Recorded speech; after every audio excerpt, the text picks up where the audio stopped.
Elio guys, and welcome back to another episode of Infinite Magicraid. I do apologize for the delay in the uploads. I, however, have been sick, but I'm finally getting over it. But in today's video, we're going to be covering the Tower of Mark for Force, floor 19. So if you guys seen the previous videos, feel free to check those out if you haven't already.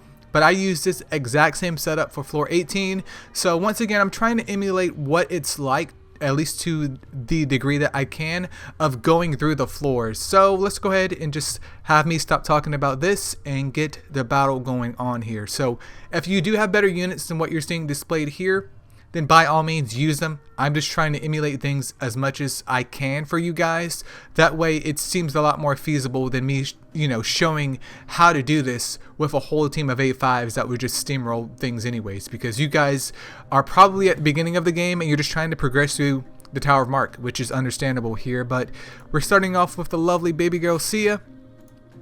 We're having her get some damage going off here. These guys honestly aren't really a big deal. If you're having issues with waves already though, that indicates to me that you probably should either check the gear that your character has, or probably also focus on ascending them and tweaking their emblems, because you shouldn't have any issues with these guys, especially on this first wave.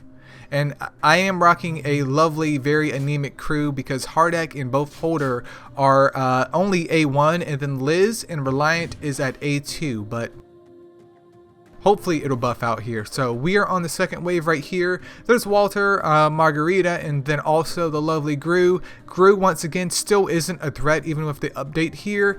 So I would try and either go for Walter or Margarita. It really just depends on who you think is going to hit you harder. But we do have Liz, which we can go ahead and get the shield propped up on the squad if if necessary, of course. Go ahead and try and block some of them poison stacks. And Gru, I mean, he healed them, but one of them had already passed away. We'll get Holder going, get a little bit of damage off. And at this point in time too, I'm not saying that you guys need Sia, or if you're doing this for a different element, I am assuming by this time that you do have at least one A5 main DPS. That is what you will definitely need, especially if you've gotten this far. Heck, you may even have two. That's even better than what I'm trying to emulate here.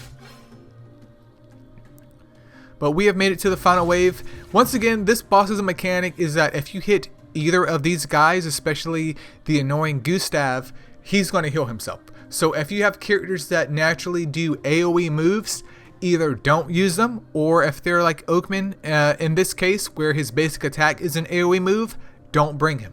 Because unless your DPS is super duper amazing, there's no way you're going to be able to kill these guys and also damage the boss enough to the point of where, you can out damage his healing from hitting the other two targets. So we're going to go ahead and prep the lovely Sia here. And yes, she is targeting the boss, which is great. Let's see right here. Hardak should be able to tank some hits, so I'm going to go ahead and throw it up on Holder just to be safe here. And then the lovely Reliant is just going to focus on him. I could do the AoE stuff, but I don't really want to mess with that either unless necessary. And then with the lovely Hardak, once again, just basic attacks. Hopefully he doesn't pass away, but I have no control over that.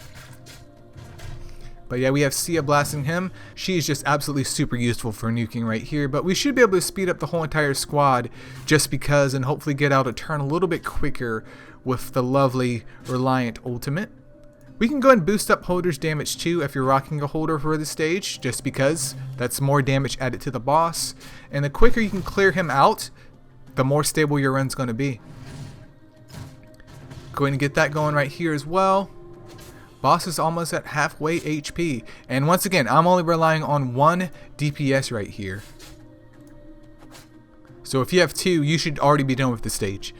Especially because I'm over here talking and trying to describe what's happening here. But there's no real damage going on. And with Liz and her shield, it does help to kind of mitigate that damage that they may be causing. And you will notice, especially since Sia is purely a single target, I'm only using her moves that are single target. Because after he passes away, then we are able to just destroy everything. But until then, we're not going to... These guys just don't exist. We'll get that boosted up damage. Okay, he could pass away at any moment. He's gone. We are good to go, you guys. Go ahead and burst these lovely F words down. Gustav is being annoying, but hey, we can just hold nothing back on him.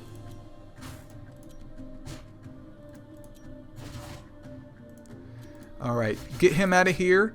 And then the lovely Gustav Immortal procced. That's fine. And that's it. That's floor 19. Very similar to a past floor that we've done, where your main focus is literally just your DPS, making sure that you basic attack the boss only if you have characters that do AoE. And once again, if you have characters like Oakman that does AoE with his basic move, don't bring him.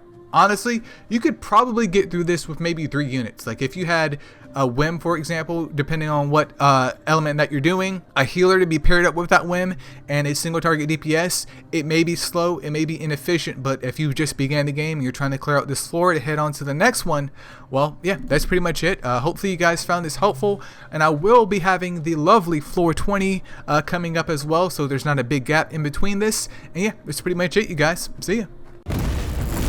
Infinite Magicraid. Play to slay.